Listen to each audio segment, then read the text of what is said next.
Hello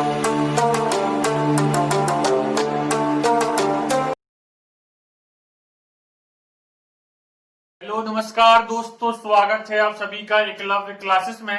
हम इस video में मध्य प्रदेश का प्राकृतिक विभाजन पार्ट 3 देख रहे हैं। हमने इससे पहले मध्य प्रदेश के 4 पठारों का अध्ययन कर लिया था।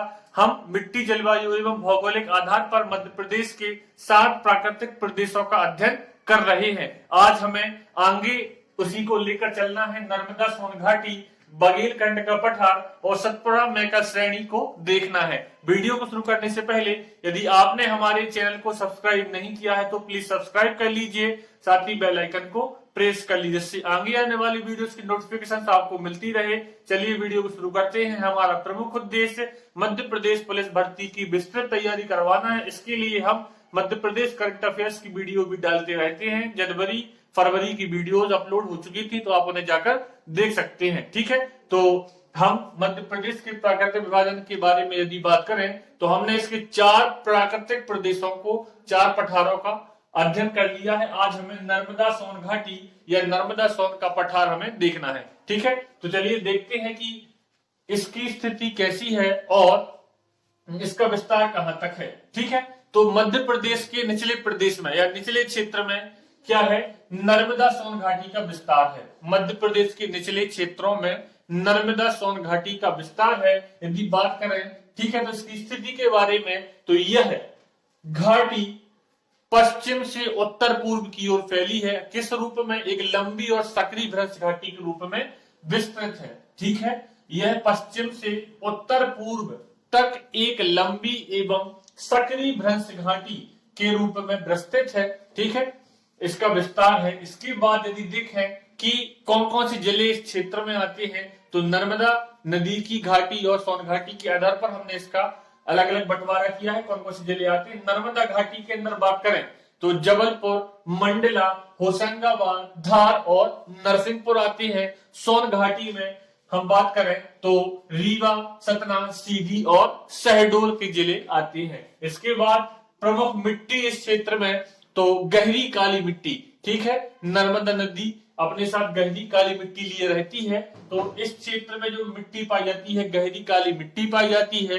और गहरी काली मिट्टी है तो कपास, गेहूं, धान, सोयाबीन यह फसलें होंगी। तो प्रमुख फसलें इस क्षेत्र में गेहूं, कपास, धान और सोयाबीन होती हैं। ठीक, इसके बाद जनजातियों की बात करें, हम जो भी पठार पढ़ रहे हैं उसमें हमने एक कॉमन क्वेश्चन देखा, जैसे मालवा के पठार में गोंड और भील। इस तरीके से जितने भी हमने पठार पढ़े हैं, जनजाति जरूर रही है। ठीक है, जैसे मध्य भारत के पठार में शहरी जनजाति, तो एक पॉइंट आप जरूर याद रखना कि जो भी पठार पढ़े तो जनजाति याद रखें। और चोटी यदि यहाँ पे है, सबसे ऊंची चोटी, जैसे मालवा के पठार की सबसे ऊंची चोटी सिगार 881 मीटर। और हमने देखा था कि बुंदेलखंड के पठार की सबसे ऊंची चोटी सिद्ध बाबा, इसकी ऊंचाई थी 1172 मीटर। तो चोटी याद रखना है और जनजाति याद रखना है। मिट्टी कैसी है, फसलें कैसी होती है, सभी इसके बारे में ही हम अध्ययन कर रहे हैं। तो जनजाति की बात करें, नर्मदा सोन घाटी इस क्षेत्र में जो भी आती है तो गोंड, भील, कोरकू और बैगा, यह जनजातियां इन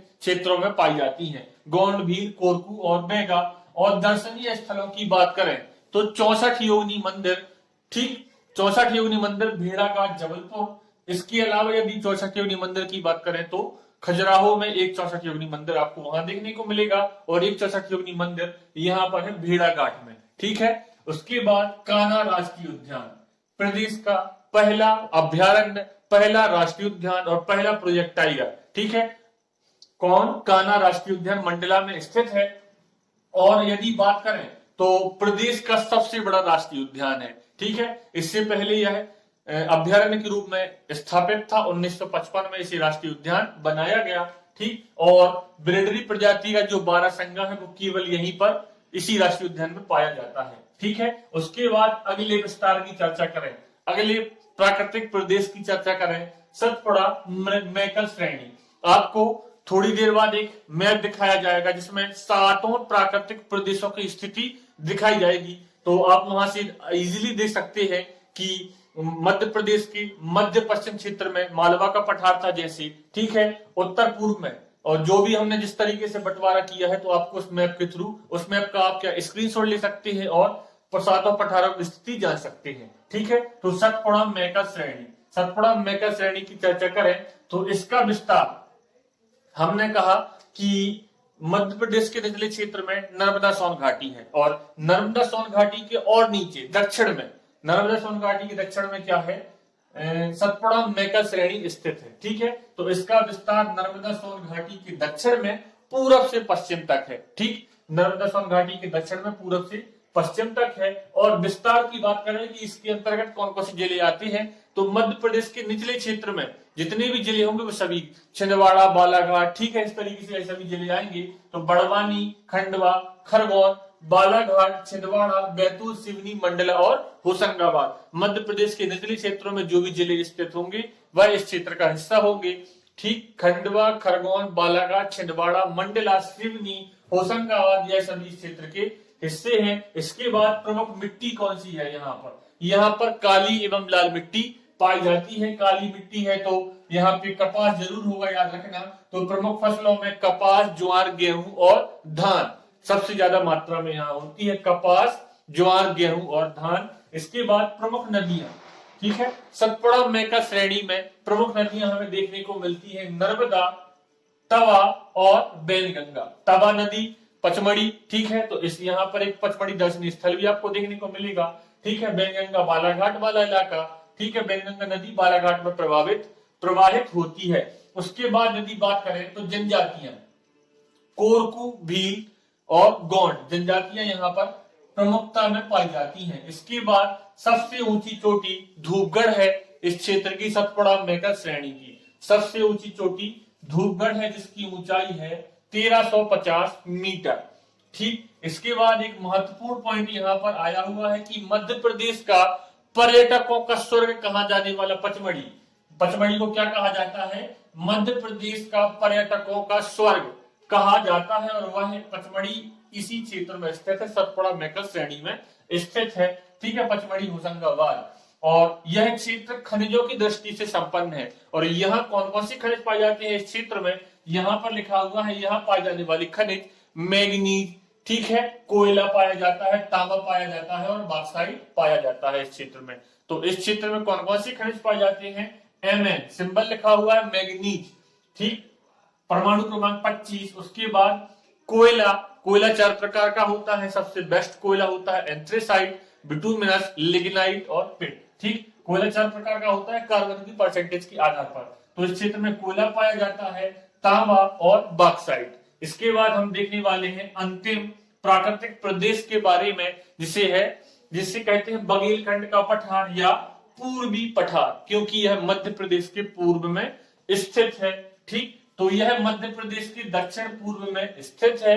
और इसके विस्तार की चर्चा करें तो मध्य प्रदेश के दक्षिण पूर्व में जो भी जिले आते होंगे वह इसके हिस्से होंगे। ठीक है, तो सीधी, सिंगरौली, शहडोल, अनूपपुर और उमरिया इसके प्रमुख हिस्से हैं। और प्रमुख मिट्टी की बात करें तो इस क्षेत्र में लाल पीली मिट्टी, इस क्षेत्र में लाल पीली मिट्टी देखने को मिलती है सर्वाधिक मात्रा में। ठीक, और नदियों की बात करें तो नर्मदा, सोन और जोहिला नदी यहाँ की प्रमुख नदियां हैं। और फसल होती है सबसे ज्यादा यहाँ पर धान। ठीक, बात करते हैं फिर से तो बघेलखंड के पठार को हम पूर्वी पठार कहते हैं, क्योंकि दक्षिण पूर्वी क्षेत्र में इसका विस्तार है। ठीक, प्रमुख जिले इसके अंतर्गत आते हैं सीधी, सिंगरौली, शहडोल, उमरिया और अनूपपुर। ठीक है, प्रमुख मिट्टी लाल पीली मिट्टी, नदियां नर्मदा, सोन, जोहिला। जनजाति की बात करें यदि तो बैगा जनजाति इस क्षेत्र में पाई जाती है बहुलता में। ठीक, और फसल होती है यहाँ पर धान। अब एक महत्वपूर्ण पॉइंट आता है, मध्य प्रदेश की ऊर्जा राजधानी हम कहते हैं बैडन सिंगरौली को, और वह इसी क्षेत्र में पड़ता है। ठीक, मध्य प्रदेश की ऊर्जा राजधानी बैडन सिंगरौली इसी क्षेत्र में स्थित है। और एक और महत्वपूर्ण पॉइंट, निजी क्षेत्र की प्रसिद्ध कागज मिल, निजी क्षेत्र की प्रसिद्ध कागज मिल अमलाई कागज मिल कहाँ है, शहडोल में स्थित है। अमलाई कागज मिल, अमलाई पेपर में शहडोल। ठीक, याद रखना है। और सफेद शेरों के लिए प्रसिद्ध बांधवगढ़ राष्ट्रीय उद्यान यहीं स्थित है। बांधवगढ़ राष्ट्रीय उद्यान यहीं स्थित है। तो इस प्रकार से मध्य प्रदेश का प्राकृतिक विभाजन कंप्लीट होता है। हमने मिट्टी, जलवायु और भौगोलिक दृष्टि से मध्य प्रदेश के 7 प्राकृतिक प्रदेशों में अध्ययन किया हुआ है। ठीक है, तो वीडियो आपको पसंद आया हो तो प्लीज हमारे वीडियोस को लाइक शेयर सब्सक्राइब कीजिए, ज्यादा से ज्यादा वीडियोस को शेयर करा कीजिए, जुड़े रहें एकलव्य क्लासेस के साथ। मिलते हैं नए टॉपिक के साथ नई वीडियो में।